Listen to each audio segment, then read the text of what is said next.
आकाशवाणी के प्रोग्राम प्रश्नचिन्ह में आपका स्वागत है। आज की हमारी परिचर्चा का विषय है डिजिटल दुनिया और वरिष्ठ नागरिक। हर्ष का विषय है कि आज इस परिचर्चा में भाग लेने के लिए मेरे साथ मौजूद हैं doctor Rekha Bhardwaj ji, former principal HMV college Jalandhar, और जर्नलिस्ट श्री राकेश शांतिदूत जी। सर, आपका बहुत बहुत स्वागत है। बहुत बहुत धन्यवाद। आज हम जब देखते हैं कि वरिष्ठ नागरिक जिनकी हम बात करते हैं, पिछले 3 दशकों में सामाजिक परिप्रेक्ष्य में बहुत बड़ा बदलाव आया है और उस सामाजिक बदलाव का एक अहम हिस्सा हमारे वरिष्ठ नागरिक भी हैं। सामाजिक तौर पर आए हुए इस बदलाव के साथ साथ हम देखते हैं कि टेक्निक के तौर पर भी बहुत बड़े बदलाव आए हैं और आज की दुनिया एक डिजिटल दुनिया बन चुकी है। तो मैं सर्वप्रथम शुरू करना चाहता हूं डॉक्टर रेखा भारद्वाज जी आपसे कि इस बदलते हुए सामाजिक परिप्रेक्ष्य में जो वरिष्ठ नागरिक का भाग और हिस्सा हम देखते हैं समाज में है, उसको आज की डिजिटल दुनिया ने कैसे, कौन सी सहूलतें प्रदान की हैं, कैसे उनके जीवन को आसान बनाने का कार्य किया है? देखो जी, सर्वप्रथम हम देखते हैं कि कोई भी क्षेत्र ऐसा नहीं है जो इस डिजिटल दुनिया से अछूता रह गया हो और इसका प्रभाव हमारे वरिष्ठ नागरिकों पर ना पड़ा हो। चाहे घर के ऑपरेटर्स की बात करें, अप्लायंसेस की बात करें, ट्रांसपोर्टेशन की बात करें, फाइनेंस की बात करें, कम्युनिकेशन की बात करें, एजुकेशन की बात करें, आज वरिष्ठ नागरिक हर एक चीज से इन्फ्लुएंस्ड भी है, प्रभावित भी है और उनकी जरूरत भी बन चुकी है। हम देखते हैं कि घर बैठे ही विदेश में उनका पुत्र या पुत्री है, उससे वीडियो कॉन्फ्रेंसिंग कर लेते हैं। घर बैठे लगता है कि अब क्या अपने आप कुछ खाने पीने का दिल कर रहा है, कुछ है, बाजार से ऑनलाइन शॉपिंग भी कर सकते हैं। और सबसे ज्यादा वरिष्ठ नागरिकों के लिए जो सहूलत है वो फाइनेंस की है कि कैसे उन्होंने बहुत बार अकेले होते हैं, बिल वगैरह जमा करवाना है या कोई उनके पास लेन देन पैसे का है तो उसको ऑनलाइन टिकटिंग भी है, ऑनलाइन ट्रांजैक्शंस जो है जो सबसे महत्वपूर्ण है और जिसने उनकी लाइफ को काफ़ी आसान बना दिया है।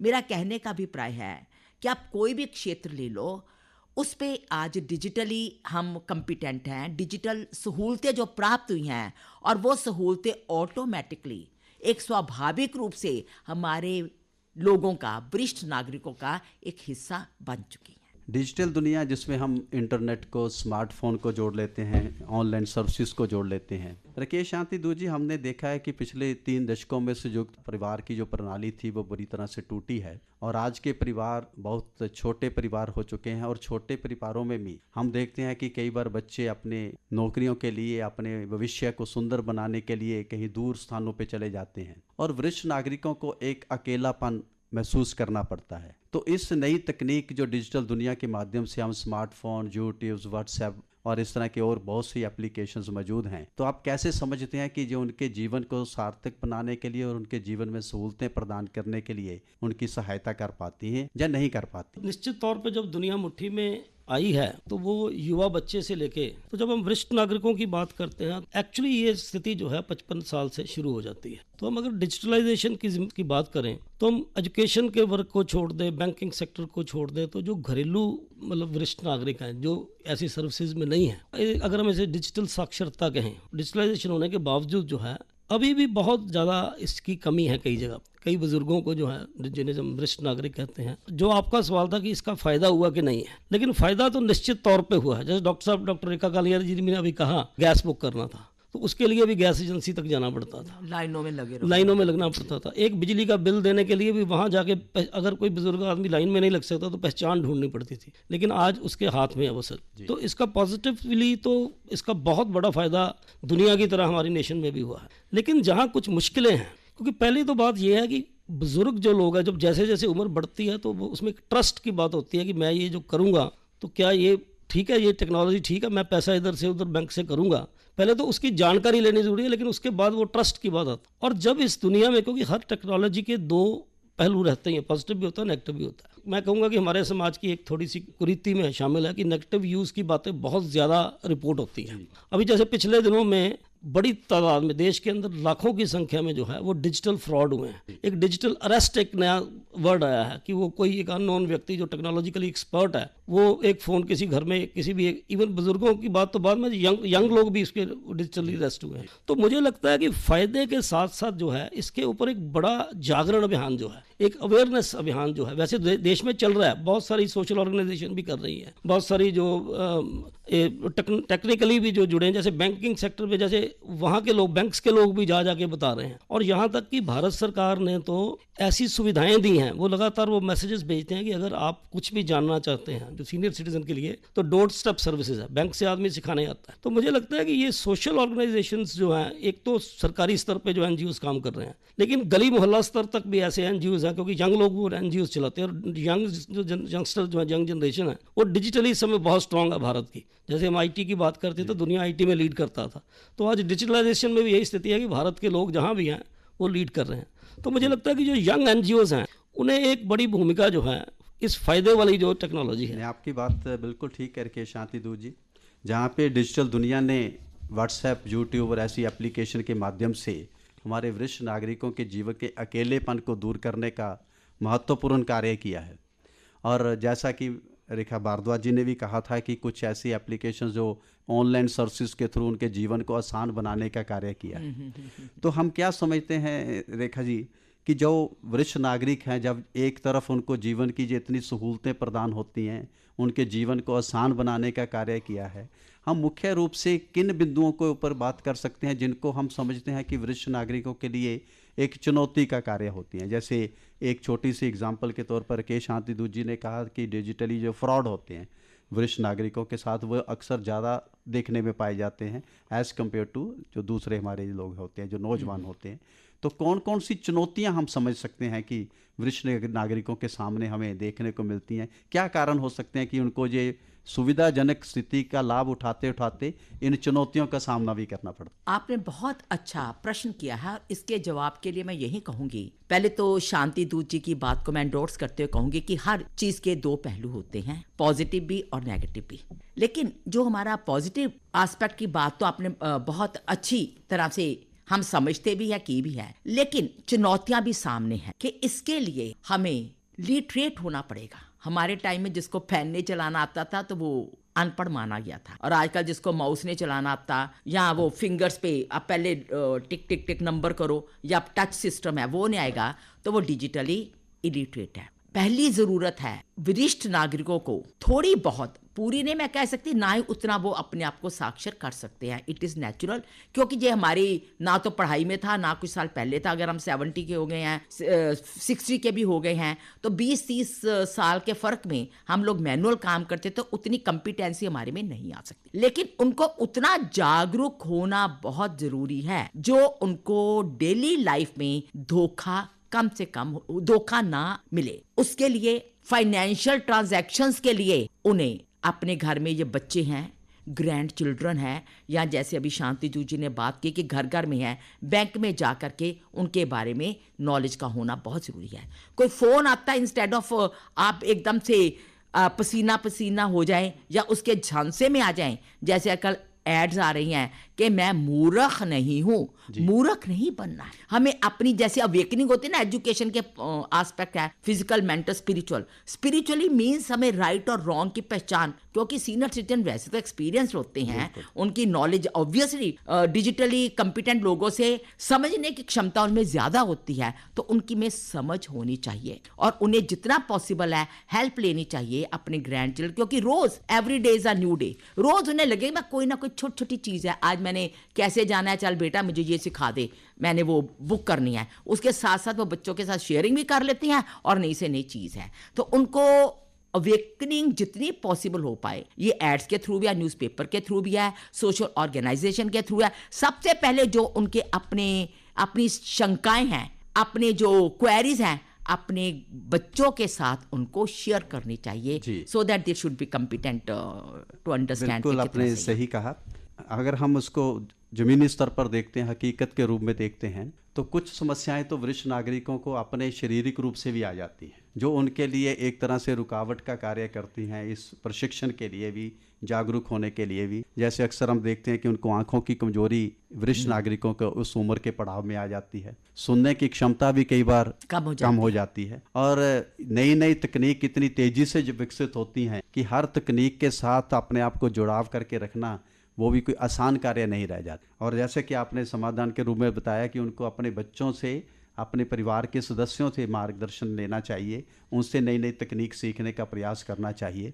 आप क्या समझते हैं राकेश हाथीदू जी, और कैसे उनके हम इन चुनौतियों को जो वो सामना करते हैं उनके लिए हम कुछ खास बिंदु जिनके ऊपर फोकस कर सकें कि इन बातों का वो अगर ध्यान में रखें तो वरिष्ठ नागरिक जो है, इस जो तकनीकी विज्ञान तेज़ी से बढ़ रहा है, डिजिटल दुनिया तेज़ी से बढ़ रही है, उनके जीवन का हिस्सा बन चुकी है, उसका लाभ ले सकें और चुनौतियों का सामना कर सकें। कुछ खास बिंदुओं को हम अगर कैसे ले सकते हैं? डॉक्टर साहब, ऐसे है कि बेसिकली एक रिपोर्ट आई है अभी भी जी कि जिसमें वो अब कितनी ऑथेंटिकेटेड रिपोर्ट है, लेकिन अक्सर जो ऐसी रिपोर्ट्स आती हैं उनमें कहीं ना कहीं काम तो हुआ होता है। अभी भी जब डिजिटलाइजेशन के दौर में पूरी दुनिया के साथ हमारा देश बहुत आगे चल रहा है, फिर भी जो 86% ऑफ दी जो सीनियर सिटीजन्स हैं उनको उनमें डिजिटल इसके प्रति विश्वास पैदा करना जो है, या डिजिटल जो डिवाइसेस हैं उनको हैंडल करना थोड़ा वो चल रहा है। आपने समस्याओं के साथ समाधान की बात की, जैसे अभी आपने जिक्र किया कि जब नज़र कमज़ोर हो जाती तो अब वो डिवाइस में क्या है कि फ़ॉन्ट साइज़ छोटा है, तो मुझे लगता है कि ऐसी और भी मुश्किलें इसके साथ जुड़ी होती हैं। कौन सा ऐप क्या काम करेगा, तो मुझे लगता है कि ये जो यंगस्टर्स हैं जो घरों में हैं या जहाँ से भी उन्हें ट्रेनिंग मिल सकती है, वहाँ डिवाइस को समझना ज़्यादा ज़रूर होता है कि उस डिवाइस में फ़ॉन्ट बड़ा करना कैसे किया जा सकता है। कई बार वो कहते हैं मुझे से पढ़ा ही नहीं जाता, लेकिन उस डिवाइस में ये प्रोविजन है कि वो उसका फ़ॉन्ट साइज़ आप कितना भी बड़ा कर सकते हैं, उसमें आपको पढ़ने में सहूलत हो सकती है। इसी तरह फिर जो एक सबसे बड़ी बात यह है कि जब डिजिटल ट्रांजैक्शन, जो फाइनेंशियल ट्रांजैक्शन में बुजुर्ग जाना चाहते हैं, तो उनके मन में एक आशंका धरे हुए है कि यहाँ से हम जो करेंगे क्या वाकई वैसा हो जाएगा। ये भी एक आशंका उनके दिमाग में जो बैठी है, इसके लिए भी एक अवेयरनेस होनी चाहिए, वो आशंका दूर होनी चाहिए। फिर जब ऐसी खबरें आती हैं डिजिटल अरेस्ट में 50 लाख चले गया, फ्रॉड, जिस दिन हम फ्रॉड्स की बात करते हैं, हालांकि लगातार हमारी सरकार जो है, आरबीआई लगातार ये इस बात को कहता है कि डिजिटल अरेस्ट वाली जो कोई ऐसी कोई बात ही नहीं होती, डिजिटल अरेस्ट नाम की कोई चीज़ नहीं है। तो इस किस्म की अवेयरनेस टेलीविज़न पे, रेडियो पे, सब जगह लगातार आती है। तो मुझे लगता है कि ये सारी चीज़ें जो हैं वो घर से जो यंगस्टर्स उनके पास है उनसे शुरू होती है। लेकिन इसके लिए मुझे लगता है कि कई बार जो बैंकिंग क्षेत्र है, मान लीजिए, तो बैंक्स को अगर वही बुजुर्ग जो है बेंकिंग नेटवर्किंग जो बैंक है वो समझ ले कि इस प्रकार से बैंकिंग चल सकती है, हम यहाँ से बैठे अपने पैसे ऐसे ट्रांसफ़र कर सकते हैं, हम फलाने ऐप को ऐसे, पेमेंट ऐप को ऐसे यूज़ कर सकते हैं। तो मुझे ये भी लगता है कि जो बैंक्स हैं उनको भी कभी कभी जैसे वो पखवाड़े मनाते हैं, आमतौर पे बैंकों में हिंदी दिवस पखवाड़े मनाते हैं, मुझे लगता है कि उन्हें भी जो digital awareness, digital training, digital education नाम से 15-15, 20-20 दिन के साल में 3 से 4 जो है ऐसे अवेयरनेस प्रोग्राम पखवाड़ों के रूप में या वीक के रूप में वो बनाने चाहिए, जिसमें वो ये भी हो सकता है कि वो बैंक से या ऐसे फाइनेंशियल इंस्टीट्यूशन से जो टेक्नोलॉजिकली एक्सपर्ट हैं वो जाके एक तो उनमें विश्वास पैदा होगा कि बैंक से व्यक्ति आया है। तो मुझे लगता है कि इस तरह पे बैंकों को भी अपनी अपनी जो योजनाएं हैं ऐसे, क्योंकि जो गवर्नमेंट की योजनाएं आती हैं वो एक मतलब विस्तृत उस दृष्टिकोण से आती हैं, एक बड़ा प्रोग्राम होता है, लेकिन शाखा स्तर पर भी मुझे लगता है कि अगर ऐसी अवेयरनेस के लिए सहयोग मिले तो ये जो छोटी छोटी समस्याएं हैं जो बड़ी दिखती हैं वो मुझे लगता है उनका समाधान करने में काफ़ी सहायता हो सकती है। डॉक्टर रेखा जी, जैसा कि राकेश हाथीदू जी ने कहा कि जागरूकता अभियान और जागरूकता और उसके साथ साथ प्रशिक्षण के कार्य बैंकों के स्तर पर चलने चाहिए, और क्योंकि ज़्यादातर जो समस्याएं आती हैं वो पैसे से जुड़ी हुई हैं। लेकिन क्या हम समझते हैं कि जैसे बहुत से सामाजिक संस्थान कार्य करते हैं, सामाजिक संस्थान क्या इस दृष्टिकोण से अपना क्या योगदान दे सकते हैं? जैसे समय समय पर सामाजिक संस्थानों ने अपने आप को बदला है। कभी जब रोटी की चिंता भारत को होती थी तो वो अनाज को बांटने का काम सामाजिक संस्थान करते थे, आज भी करते हैं। बहुत जगह पे हम देखते हैं कि विधवा औरतों को राशन देने का कार्य करते हैं।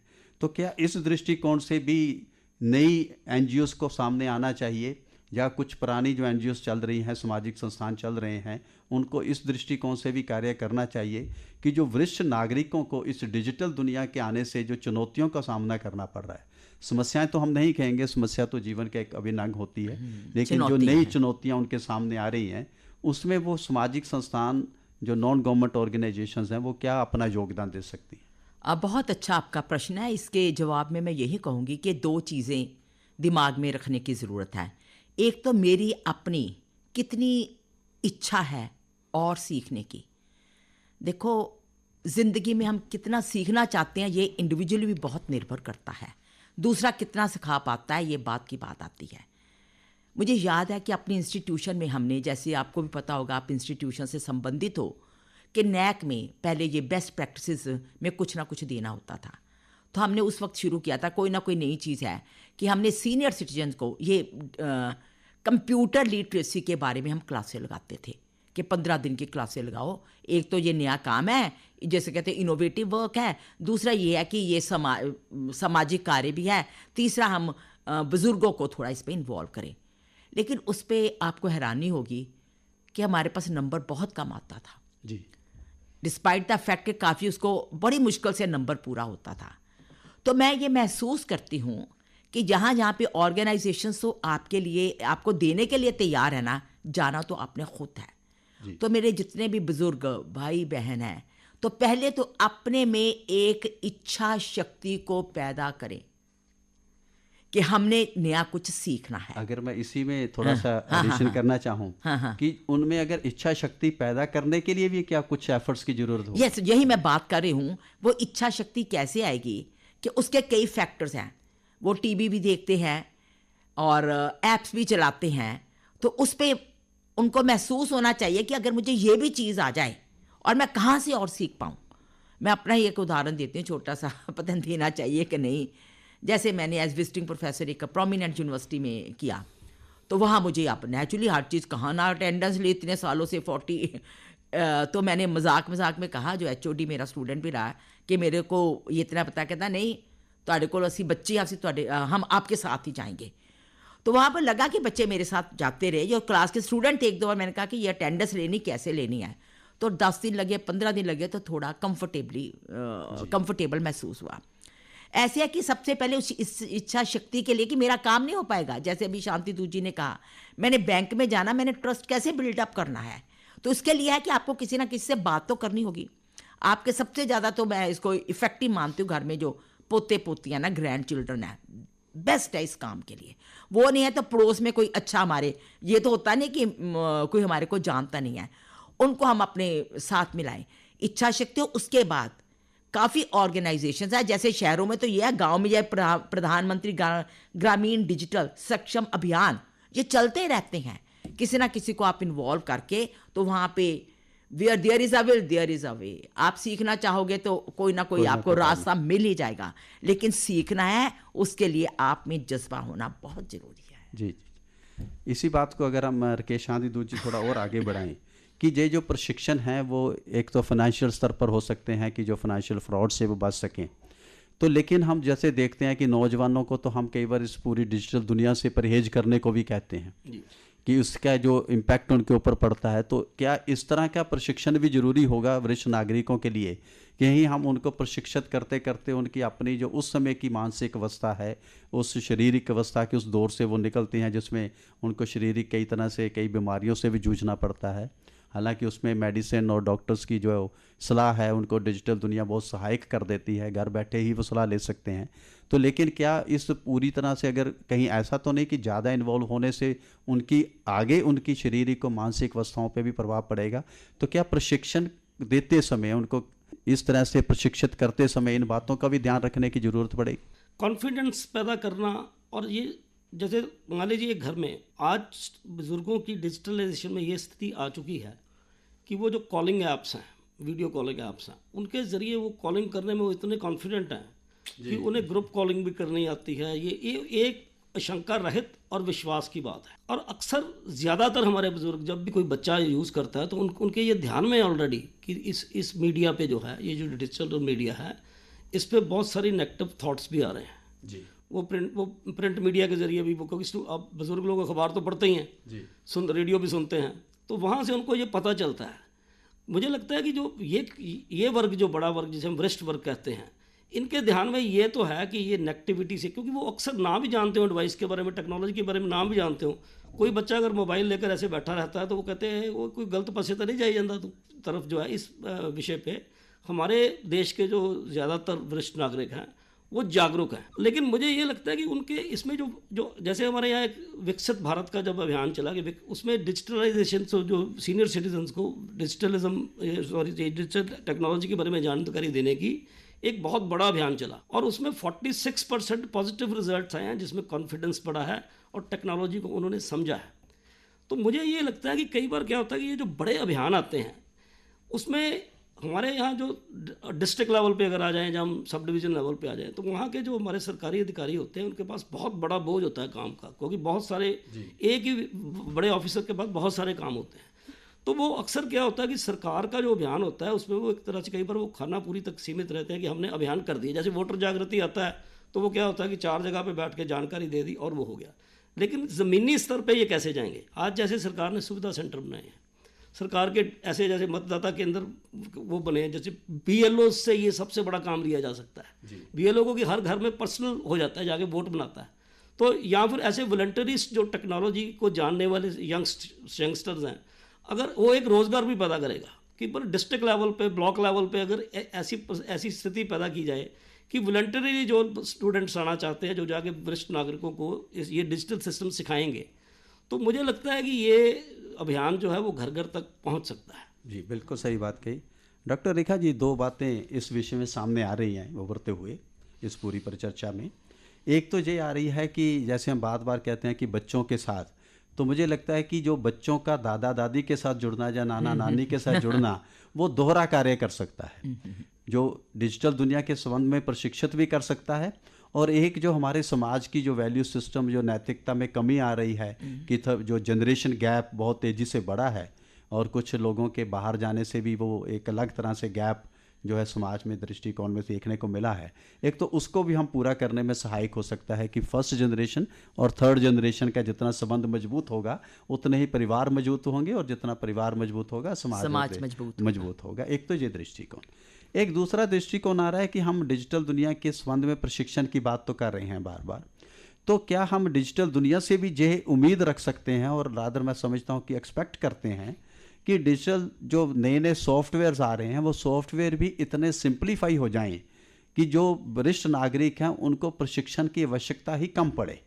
जैसे हम कहते हैं कि अगर आपने फ़ोन कॉल करनी है तो उसको पर्टिकुलर फ़ोन कॉल करना पड़ता है।